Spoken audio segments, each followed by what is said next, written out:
Le padel, ça fait à peu près 30 ans qu'il existe, notamment en Espagne et en Amérique du Sud, c'est là où ça se pratique le plus. En France, de 2-3 ans, ça commence à prendre.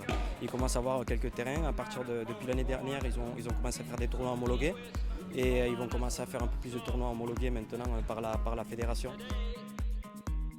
En fait, le concept, c'est pareil qu'au tennis, il faut que ça fasse toujours un rebond au sol. Dès là, on joue avec des vitres. C'est ça qui est compliqué. C'est pas parce qu'on joue bien au tennis qu'on joue bien au paddle. Parce que justement, si on ne se sert pas des vitres, ça devient du mini-tennis. Donc c'est pas du paddle et c'est assez compliqué. C'est une autre vision du jeu, donc c'est compliqué de se servir des vitres.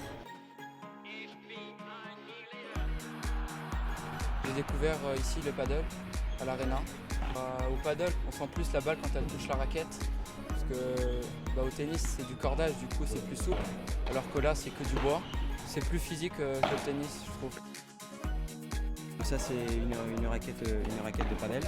Et donc, comme je dis, il y a plusieurs formes, plusieurs composants aussi. Des raquettes qui sont un peu plus molles, des raquettes un peu plus dures. Il y a des raquettes de contrôle, raquettes en puissance.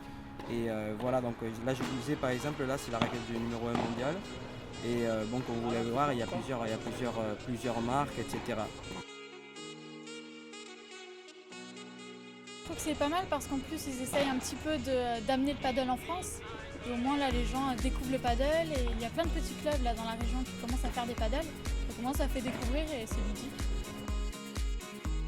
C'est vraiment quelque chose qui plaît beaucoup parce que c'est très sociable et très ludique.